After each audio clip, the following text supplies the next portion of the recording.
by Sue Minahan. Welcome to Talk Cosmos, the show where Sue Rose Minahan and her panel of guests bring you insightful conversations to awaken consciousness for soul growth. Come journey with us through astrology's energetic cycles and get ready to understand your path in the cosmic roots of the stars.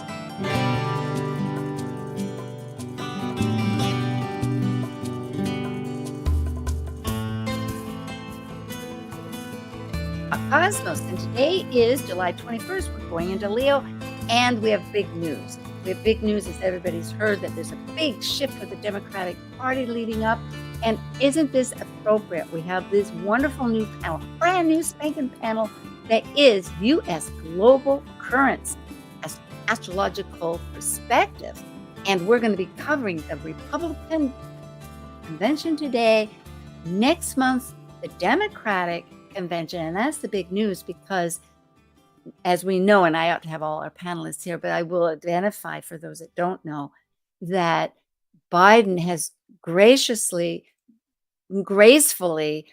stepped down from his nominee in support of Kamala Harris. And we'll identify that does feed into our whole talk today.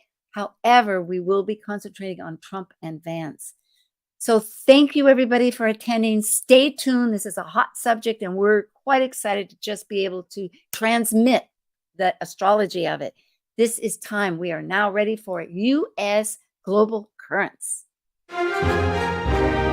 Examining significant United States domestic politics and foreign affairs through the astrological perspective of the celestial map of the sky to understand the impact on each individual around the globe. This is your U.S. Global Currents panel. I'm Sue Rose Minahan, founder of Talk Cosmos since 2018. I'm an evolutionary astrologer, consultant, speaker, writer, vibrational astrology student, Dwarf Planet University graduate, Kepler Astrology Toastmasters Club charter member. I have a fine arts music degree plus a certificate in jazz. I'm an artist, musician, and certified color energy life coach. Especially, I love mythology and esoteric philosophies. I'm Michael Bartlett, master metaphysical astrologer and the author of 2 books, Astrological Mavericks, You Have What It Takes to Change the World, and Astro Theater, a revolutionary look at the ancient art of astrology. Given my core energetic training, highly intuitive nature, 4 decades of business experience, over 2 decades of astrological wisdom, all give me an extensively resourced toolbox. I focus on esoteric and traditional astrology while incorporating the depths of the outer planets. I offer experiential intensives, mentoring, groups, readings, speaking engagements, and workshops. I was the past interim president of Kepler College and still do classes for them. I'm Justin Crockett Elzie, an archetypal Jyotish astrologer, yoga and meditation teacher, and author. I combine both Western ancient astrology and modern psychological astrology with Eastern Vedic astrology, and I specialize in predictive, electional, and karmic astrology for individuals and couples. I also do in-depth astrological research into arcane astrological concepts, focusing on the mystical, occult side of astrology. And I'm John Chinworth, a Seattle astrologer with more than 25 years' experience. I use a blend of evolutionary, traditional, and archetypal techniques and constantly attend workshops and lectures to further hone my skills. I hold an MFA in poetics, an MA in teaching, and an astrological diploma. I've lectured at NORWAC and served on the WSAA board. I have worked in general and special education classrooms, both as a teacher and mentor. I also enjoy reading, penning poems, riding a bike, and going on road trips around the great state of Washington. Rock musician Frank Zappa and the Mothers of Invention says, "A mind is like a parachute. It doesn't work if it's not open."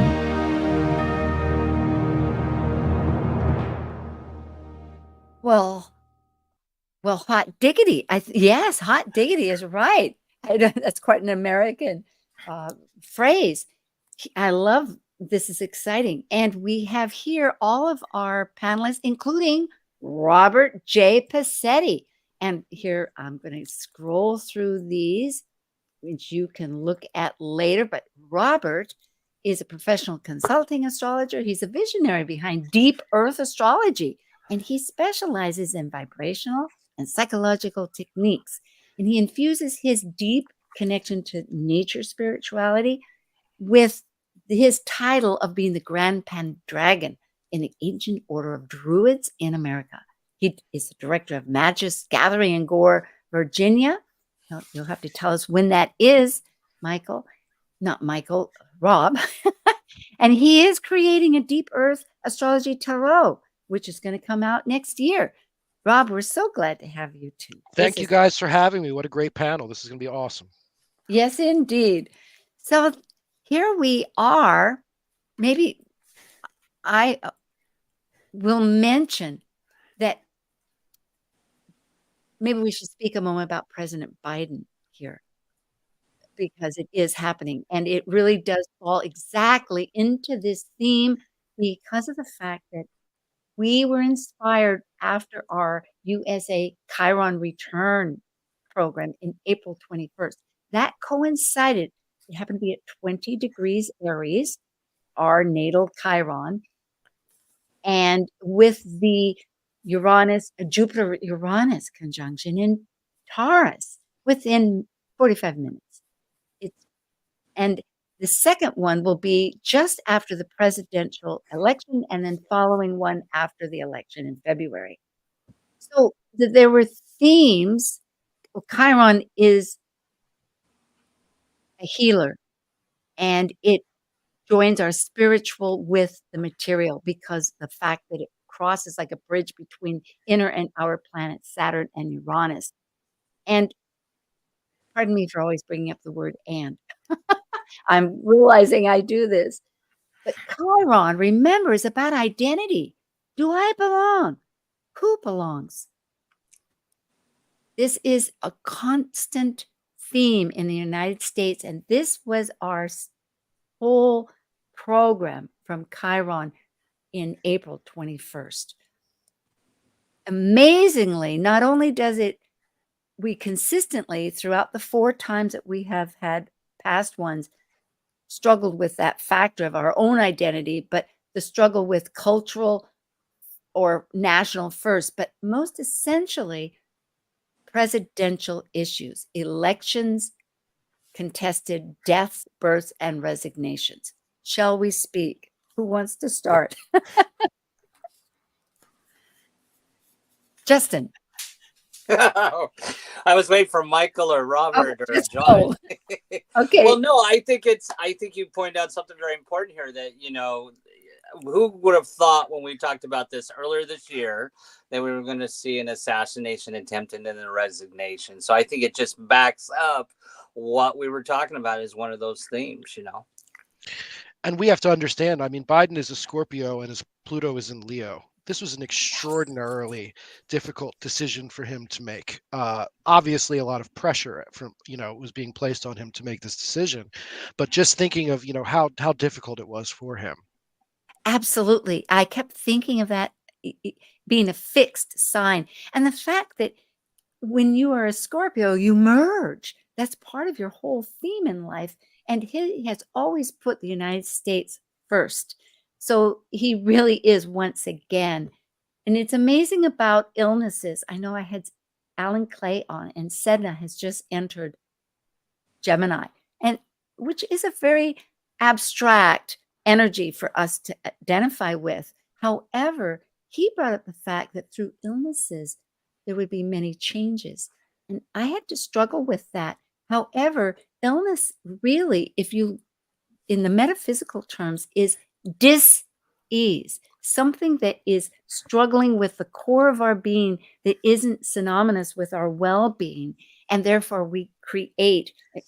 Granted, there's many, many factors here that I know it's not a silver bullet for every disease, and I don't want to open up an unhappy can of worms, but the fact remaining is it can be very deep and hidden, and meaning that here he had COVID.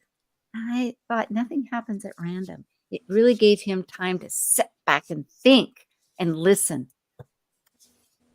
Michael and John, did you have comments? Well, I think it's interesting that the USA has Chiron, I guess, in the 5th house in Aries. And I was trying to piece this together. I was thinking in the 5th house for a country, that's like artistic expression and also the children. And we have Aries there.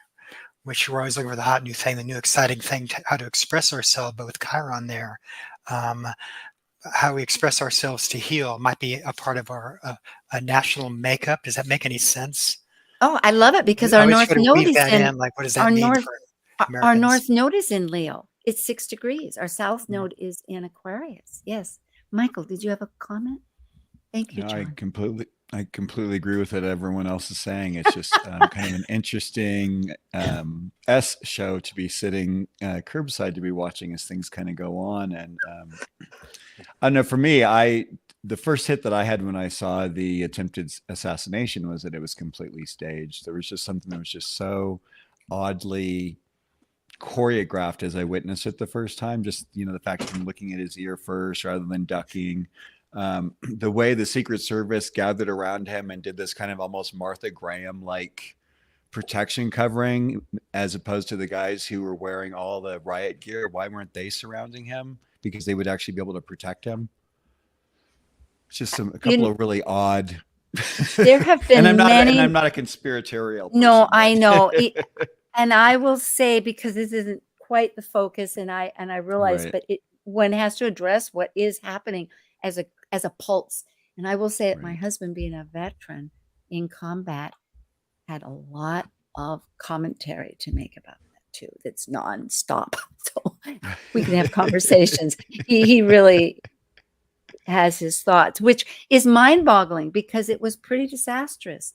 There were unfortunate 2 souls that perished besides the shooter, this wonderful fireman. So we are with great somber respect. And I know we all mean Completely. There were both So sides this- coming out with a lot of ideas about what could have been, at first they were accusing the shooter of being Antifa. I only live about a half an hour from where the shooting took place. And I'm going to have you trust me that there is no Antifa in Western Pennsylvania, right? So, yeah. Wow. Chiron in Aries, 8 years, is finishing up in 2026. It's a wound of identity, we might say, but it's healing those insecurities of fragmentation. So really, this is a major focus. A couple of quotes that I still will keep, and you can check back on our last April 21st program. David Hume, a Scottish philosopher, it's when we start working together that the real healing takes place. I love that. And Yoko Ono, Lennon, married to the great John Lennon, healing yourself is connected with healing others. I want to mention one other factor because it comes up, and that's an out of bounds planet. That was almost like your book there, Mavericks, Michael. But it is when it extends past the pathway of the sun. That's a declination of 23 degrees, 27 minutes, 26, 27. Series we are living at this moment for the next 6 months is out of bounds until early 2025. I think it's January, February. Donald Trump was born with a natal out of bounds Mercury and Pluto. But the United States, we have as a nation an out of bounds Venus, Mars, and Pluto. Here we have, go ahead, comments. I was just going to say, because I just think it's funny when Trump took his nomination speech of unity, I would describe it as a complete Mercury Pluto out of bounds experience. It's, I'm going to talk about unity. 90 but minutes. I can only maybe. talk about it. Yeah, and I can only talk about it from being a Plutonian Leo, right? About me, yes, my Right. problem, yes. And pardon us, Republicans. We will try to. Well, we're all in a huge new factor, aren't we? It's really amazing. Nonetheless, we know that Donald Trump is the nominee for the Republican Party, which has just commenced as of July 18th. He was born June 14th, 1946. This was just a few years after World War II, in Queens, New York, one of the boroughs, or one of the 5 boroughs, at 10:54 a.m. Eastern Time. Now, this is his chart. On the left, I have a few of the extras, 2 centaurs and a dwarf, which I've not really highlighted, but for those people that need to know. Sounds like a circus act. Yeah. So he Sorry. immediately has, that's okay. He's born under a full moon. The North Node is conjunct his Sun and Uranus. An The eclipse. South Node is conjunct the moon. Yes, at an eclipse. And you know that that's a very Lunar eclipse. powerful Yeah. personality, lunar eclipse. So it immediately gives that a study for what does it mean to be born under a lunar eclipse. Not that you would be like him, but you would be a public figure and you would command a certain amount of presence, besides the fact that he does have Leo rising automatically. Go ahead and comment on other things. What would you like to start off with saying about this chart of his? I did Mars and a Regulus. Oh, sorry. I did a Go ahead, study. John. I went through all the presidents and I lost this list and I wish I would have kept it, but I looked up all the presidents, all the planets and what they all had and what was common. And common things were like Mars in Leo or Scorpio, and always a strong Uranus and Uranus near the North Node was a common thing, or Sun near the North Node. So the strong Uranus, I think, is the Aquarian nature of the country, Moon in Aquarius, which I think is really interesting. And Donald Trump does have 3 of those signatures, Sun with North Node and Uranus there as well. It's very Looking at this chart, you'd be like, it's kind of a presidential chart, believe it or not. yes. And I was and a strong Leo as well for the leadership kind of thing, being on stage kind of thing. So you see a lot of Leo too. true. Rob? Yes, thank you, John. I always like to look at the conjunctions that are not as heavily aspected, and I look right at that Saturn Venus in Cancer. You know, Cancer is tribal by nature, and that Saturn and Venus kind of is a very tough love aspect, and his supporters love that about him. There's no denying that. You know, the fact that when we in VA we talk a lot about Saturn kind of gets things down to their truest level, and whether those are facts or not with Donald Trump is unimportant. It's all about that Venus messaging in Cancer, bringing the tribe together, saying what the tribe wants to hear to get them to be on board with him. And I think it's a strong conjunction for him in terms of his goals. And We're it's also not very aspected. We're Yeah. a very strong Cancer country. I think we have like 4 planets in Cancer. Mm-hmm. Yes. And it's just to comment before Michael and Justin chime in here that Venus, I put it in black, it's not aspected. It's just hanging together. It's very true. It's like almost a joint singleton. Justin and Michael, you want to pop in? Go ahead, Michael. Well, yeah, I mean, the Saturn's Venus in the 12th house to me is, completely his relationship with the bittersweet relationship with his father that was, not really reflective or really well supportive. But of course, I mean, the thing that always moved me being a maverick person and being about people on the angles is his Regulus and his Mars right on his ascendant and Leo. I mean, it's just who else is there? And his moon in Sagittarius speaks to that as Gemini, Uranus, North Node. I mean, it's very much, there's not much of a diver in this chart. He's someone who really is going to, I mean, it's like they say, his how he would make decisions as a president was whatever the last idea that was presented to him, because it was the thing that remained in his mind. I want to add And yet he has Moon conjunct the South Node, which adds some kind of depth that's not being acknowledged and used or something. I think that's really interesting to think about. Or else he's very emotional and just can't let go of certain things. But this is my take of it. But I will say also that Regulus, which is now at 0 degrees Virgo, right on my Saturn, the side of Regulus is that if you may have claim to fame, but if it's all about you, nah, you're chopped. You're toasties. It doesn't work that way. Justin? Yeah, no, I wanted just one thing about the whole Cancerian thing here with the Saturn and Venus is that, there's a thing about that where a person, sometimes you'll hear Trump say, I'm doing this for you.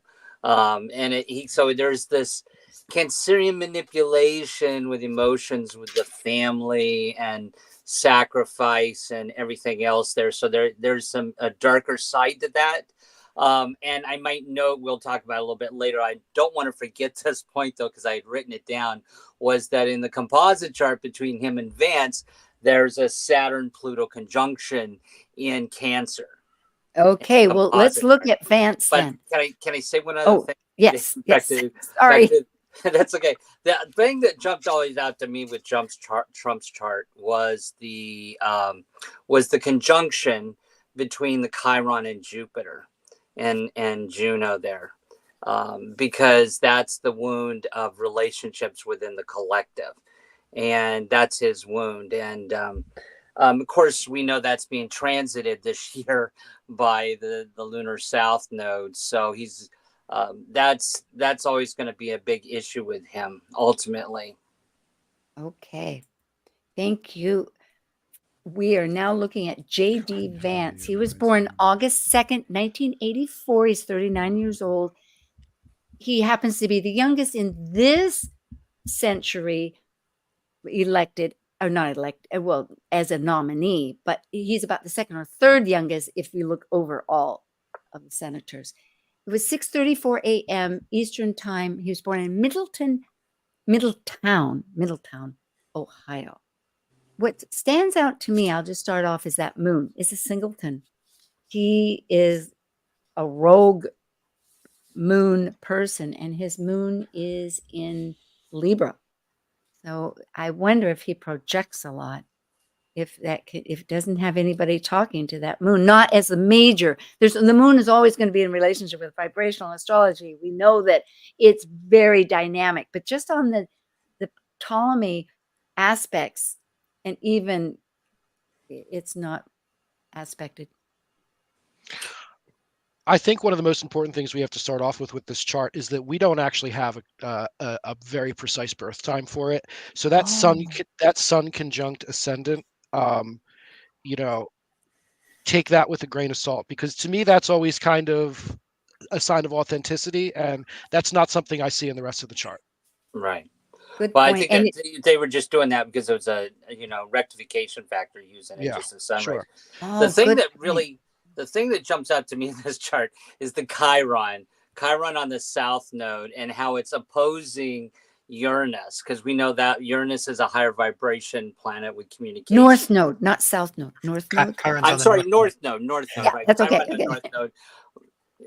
Uranus on the south node, but then out there squaring Mercury. That whole T-square of communications, the fact that the guy's written a book, and I think this really comes down to, we got to listen to this guy's silver tongue and discern whether it's true or not. I know Robert's met him or listened to him before. Yes, I am from the Northern Appalachia region. Back in 2015, late 2015, 16, he was doing the book tour for the Hillbilly Elegy. I went. The book was great. When you read the book, you obviously see the storyteller aspect there, but you would imagine it was written by something like a Capricornian figure, somebody like a Wendell Berry, or some kind of earth poet that is down into the people. But there were some red flags, about what the cause of some of these issues were, but that really wasn't a major theme. But when I went to the Q&A, that's when the story kind of revealed itself. And as he was going through the Q&A, it started going in a direction where he was almost blaming the immorality of the people of that land for their misfortune. He was blaming their lack of engagement with capitalism, with the problems they brought upon itself. And then you find out, we're looking at the chart right now, Middletown, Ohio is a suburb of Cincinnati. It is a rather upper middle class. It's not part of Appalachia. Any of the stories he did, he was bringing in his kind of generational fodder, which turned out to not be true. And there's been many people who have written reproaches to what he wrote in Hillbilly Elegy, as far as what the actual facts of the matter are. And Mars and Scorpio. We're also looking at, he has Mercury square the nodes, so the use of your language and how you communicate and what you are saying, what are you using that for? I think that comes into play in this life. It's a continuing challenge. Oh, sorry. And the Jupiter trine Mercury and the Venus trine Neptune. I mean, he is a storyteller, and he actually is able to. Right. He's actually able to tap into something with people. I mean, I think that's where the Scorpio Mars really helps him, and then Pluto at 29 degrees of Libra. That's a very significant. I mean, he's quite a little manipulator. He's got kind of one of the first things I saw of him is like, of course, Trump would pick someone who looks like maybe this person has done things to minors. There's just a little bit of a creepy factor when you look at him. And I think sometimes I think the hard part with a lot of these individuals, and especially, I mean, we're looking at Moon, Pluto in Libra. Can I accept the truth of what my image is? Can I really accept myself that isn't pretty, that isn't as it should be put together? I mean, there's a lot of rigidity, and the Republican Party is really big on presenting this masky kind of a thing, like, oh, we don't do these things. And the next thing you know, you hear in the tabloids, oh, this person did this and this person did that. Well, of course, because they're trying to hold these images in that Libran way that are really unsustainable, and really at this point in our presence of how we're living our lives as human beings isn't really working very much, but they're holding on with life, with dear force as they can. Well, the shadow side of Libra definitely can be projecting, because it is self and other, and without taking responsibility. And that goes back to the comment that you made, Rob. I keep saying Michael, Rob, pardon me. And that is that square between the Sun and Saturn, fixed Leo, Scorpio. So perhaps he would present right off the bat a very staid or curtailed, definitive message at first that seemed Capricornian. I don't know. I don't think it's at first. I think that that Libra moon is going to make him look extremely stable to the public. I mean, we're seeing these people when they're under an extraordinary amount of pressure, and regardless of what side you're on, I mean, these candidates have to get up in front of all of these people, and they have the anger of 50% of the population working against them. And a Libra moon in this climate can be they're not looking for anger from the Trump ticket. They're looking for stability. And, that is what they lack. Yes. And come to think of it, it's only 6 degrees from our natal U.S. chart. We are 12 degrees. So probably as a nation, I'm just thinking it really responds to those. That factor. And I want to point out the positive aspect of, I'm sorry, Michael. I just really quickly, I want to point out the positive aspect of Jupiter-Neptune conjunction there, because it's very indicative of artists, leaders. That's a very give me thing right there for him. He got the golden ticket for being, being noticed or recognized in the collective well with that. Unless there's something big, we're going to go to the composite. Is everybody the only other thing I was going to say, it would be really great to see what time he was born, because he, basically the whole of his chart is within 150 degrees of the dial. So there's a major very concentration, very compact. Bundle. And so it'd be really interesting to see where that does lay out, whether it's lying actually like this way, where it's actually more subjective and below the horizon, or whether it's flipped, or yes, and what where it is on the whole horoscope. That's a good point. Michael, you should be the one to rectify the chart at some point, since you're the angles guy. You could probably do really well at that. We'll have a show. That's good. Here is a synastry, the bi-wheel. And, well, we are at the halftime, aren't we? Well, I guess we'll need to come back, and we'll just try to speed through what we can. And this is hot stuff in that it's very moment. Uranus doesn't care about past and present. Uranus is in both of these charts hugely, and it is with us today. Come back. This is U.S. Global Currents with John Chinworth, Crockett Elzie, Michael Bartlett, Robert J. Pastetti, and myself, Sue Minahan. Thanks.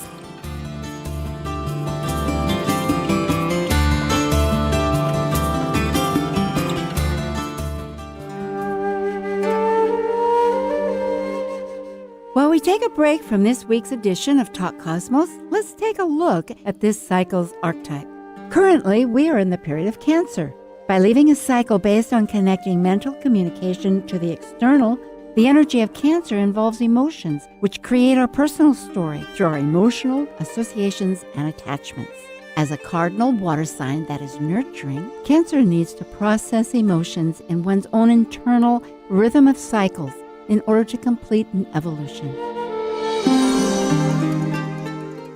This is Martha Norwalk every Sunday morning beginning at 9 a.m. Thanks in part to the Ananda Institute of Living Yoga, we cover the world of animals. This week, July 28th, it's an encore presentation. Tune in to hear our last healing show with Dr. Nils Rasmussen and Linda Rasmussen. Together, they helped listeners and their animal friends with emotional, behavioral, and physical issues. And you can receive a surrogate healing just by listening and following along with Linda's instructions. Martha Norwalk's Animal World, Sunday morning, 9 a.m. to noon, right here on Alternative Talk, AM 1150. Talk Cosmos brings insightful conversations to awaken consciousness for the soul growth with hour-long programs every Sunday at 1 p.m. Pacific on KKNW. Talk Cosmos weekly programs are also available to watch live on the Talk Cosmos YouTube channel and Facebook page. While you're there, make sure you click the like and subscribe buttons so you get the full Talk Cosmos experience. Or if you'd rather listen to the show archives with audio only, the entire podcast collection since 2018 is available on most podcast carriers. And to find out about upcoming programs, sign up for the newsletter at talkcosmos.com. So grab your coffee, tea, or kombucha and enjoy the show. Multicultural, multidimensional even. Alternative Talk 1150. Hi, we're back, and I will correct myself. We're still in the month of Cancer. Leo won't begin until the 23rd of the month. So, I boo-boo. Okay, we are going to continue with this synastry, and then I'll just follow along. Let's do the synastry, and then we'll talk about ourselves. Donald Trump is on the inside, and Vance is on the outside. There's Mars square Mars. We may as well talk about that, and then we can go on. Possibly. Well, I'll just start it off with saying I wanted to start off with the Sun-Pluto conjunction there because I have some experience with that with my own father a little bit there, in a different aspect. But to me, that's actually auspicious. I like to say, who's your daddy here with that? I think that Trump here is definitely there. There's where Trump is going to really affect him in a way, however you want to take that. I mean, there's a real, how do you want to say, how a person molds another person. And I think, so that's the one. There's a couple other things, but I'll just shut up and let everybody else. I agree with you. Absolutely. It's transformational. And look at it just immediately from the fact that he's in the spotlight. He could have just gone by like many other senators because he's young and whatnot. There's that one in New York, the lady, she has a long name, which is abbreviated. So, yes, I agree. Go ahead, folks. Just to add to that, what Justin said, I mean, bringing that sun on top of his Pluto, there's another factor to J.D. Vance in that, he is supported by several billionaires, including Peter Thiel. He is very much the golden child being presented to Trump to bring the billionaire class onto his team. And listen, there's no denying that Trump loves his Pluto. And that kind of plutocratic nature of J.D. Vance, that he brings in both that kind of silver tongue with the union working class, and also the backing of the billionaire class, bringing gold and troves to his campaign, is something that I think was very attractive to him. Michael or John, did you want to, or shall we go on to another? The same. Yeah, go on to the next. Okay. Well, can I say one other thing then? Because you did mention the Mars squared Mars. Yes. So yes. kind of looking at that, I think at some point, and I think I was talking to Robert and Michael about this, or John a little bit earlier about this, how it's like there can be a really good relationship, but behind the scenes, there's going to be a stabbing at some point here. This is almost that archetype in mythology about how eventually the son eclipses the father here, or the son takes out the father. So I definitely, Mars squared Mars just means there's differences in direction at some point. That can be warning, And I think it's repeated with Vance's Saturn to to Trump's Pluto, because one of the few planets that actually can take on Pluto is Saturn. Most interesting. Oh, go ahead. Who's going to Just speak? real quick on the two Marses, Trump's Mars and Leo, the king, the commander, and then Vance's Mars and Scorpio is like a power behind the throne kind of thing to me. That's an interesting dynamic. Yes. More a low-key kind of, I don't know. The Emperor and Vader. Oh, I know. It was the mythology. Yes. If we go back to the Chiron, which was when Chiron US return, which happened at the same time of Jupiter and Uranus. Uranus was usurped by Saturn as the ruler, and then Jupiter usurped Saturn's power as the Olympians. So this is very much part of the dynamics. And if you look at, again, back to angles and, their vertex point there of Vance is right on his, south node and moon along. And of course, the Chiron Uranus conjunction here between the two of them is amazing. I mean, you talk about maybe some mistruths. I mean, you just opened the book to it here. I will, yes. And I'm looking at the moons, and because you brought up the fact of Vance's Neptune, which means big, huge, grand visions of outside the box of past and whatnot, which would feed very much as a storyline to augment Trump's purposes. And then that his own moon, perhaps healing our wound. I don't know I'm going to stop right there. Any other comments? We need to move along. I think the moon. We should talk about Vance's moon on Trump's Chiron. John, just say. I think the lunar relationships, I mean, both show like kind of a bromance between the two of them, to be honest. Oh. Okay. And John? I just didn't want to lose my thought. I'm sorry to interrupt. Sorry about that. I'm fascinated by Vance's moon on Trump's Chiron. I think that's really quite interesting. Yeah. And Jupiter. It's an unconditional love aspect, a golden aspect. Okay. Well, then there's hope in the forest. Okay, I'm going at least on. for the two of them. Yeah, right. The forest of thought, see the trees for the forest. Definitely dynamic charts between each other. Thank you.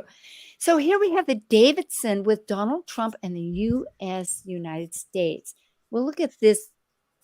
It happens to have a 14-degree ascendant in Libra. The sun is within 10 degrees of the south node and Venus, which is the flip of what Trump's would be. But this is really looking at how the United States and Trump would fit.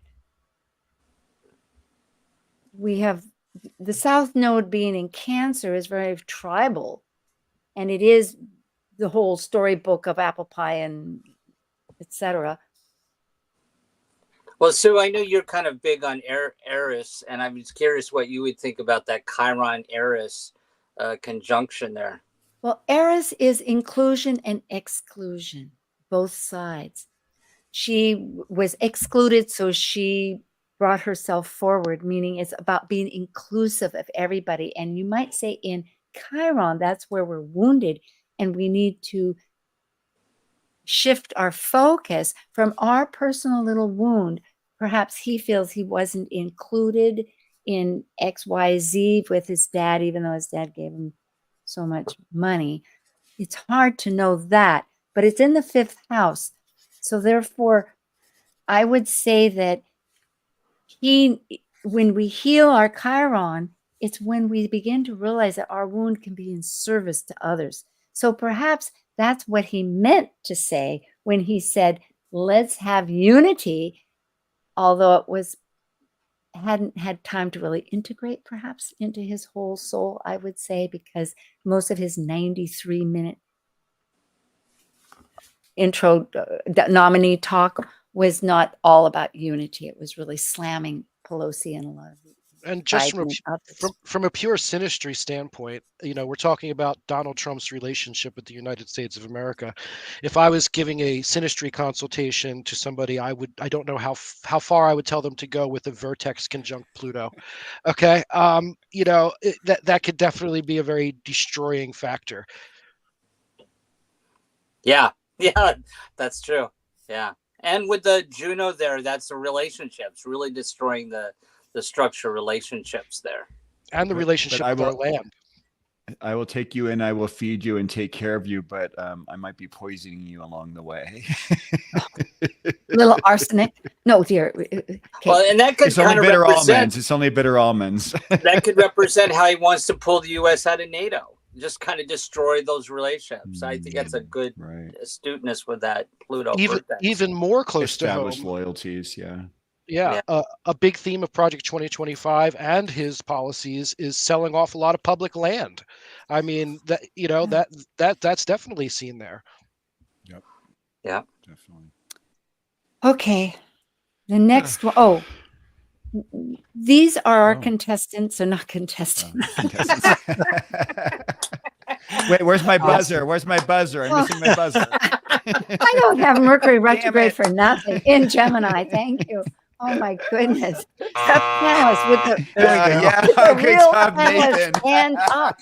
The first panelist really standing up is Michael Bartlett, and he has Astrological Mavericks, which is a wonderful book. And also the Relationship Guys podcast with Justin Elzie. And you can find that on YouTube at the Relationship Guys. Then the next contestants panelist standing up is John Chinworth with Sky Path Astro.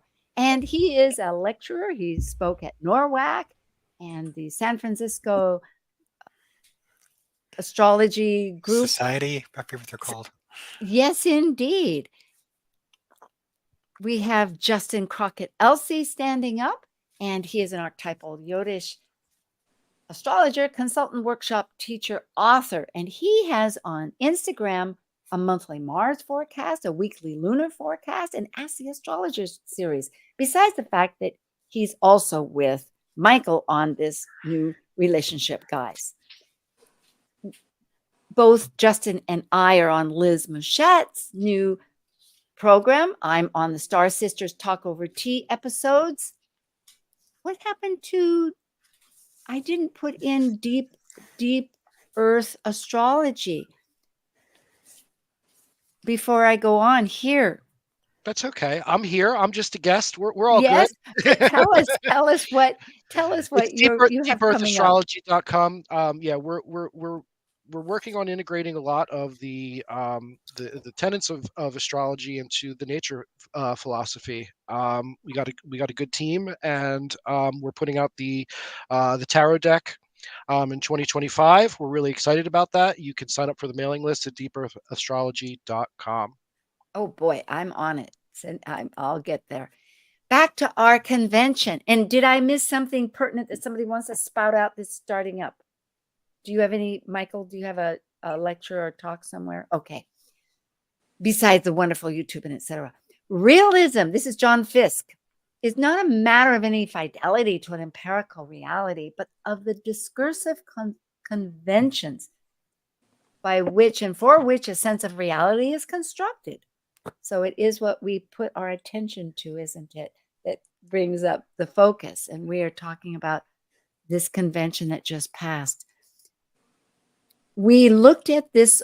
I think we looked at, no, I know what I was going to, yeah, we haven't looked at this. This is. No, we did look at this. So this is the we data. Did. Okay. I repeated in case. All right. And did we look at the composite with Donald Trump? No. Okay.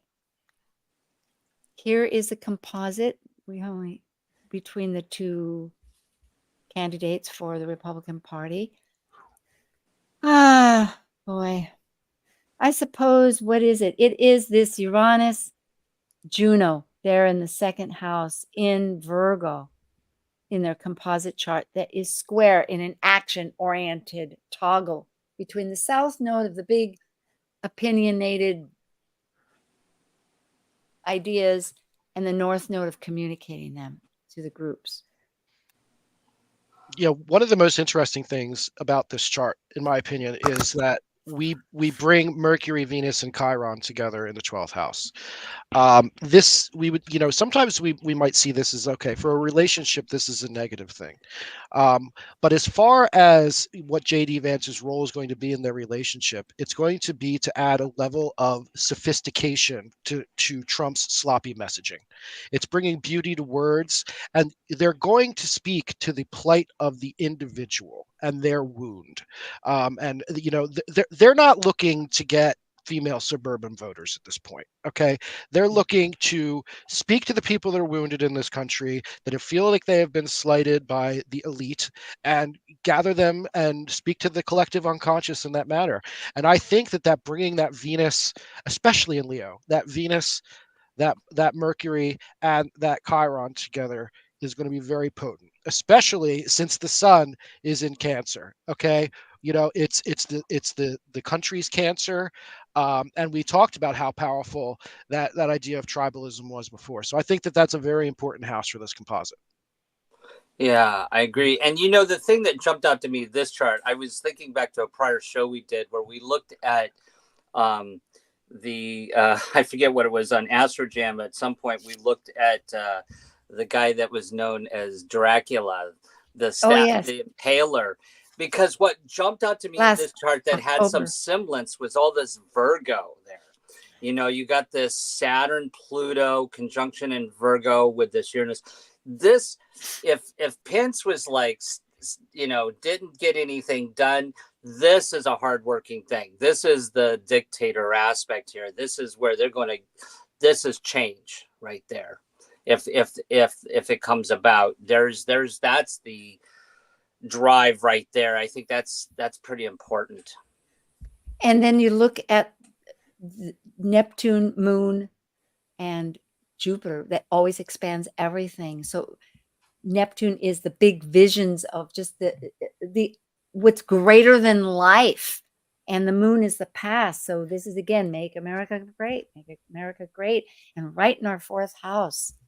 And all these planets are in hidden houses, the 12th and the 4th. So it's like there might be a sense of, gosh, where is all this coming from? You know what I mean? Interesting. The 12th house, I want to add, Maurice Fernandez is very strong, and I was a student of his classes program.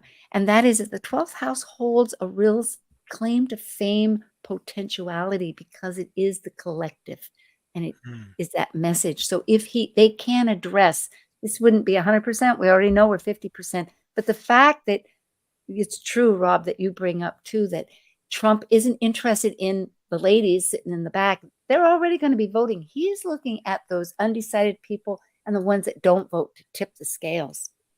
That's some strategy there. Shall we go on? Michael has it.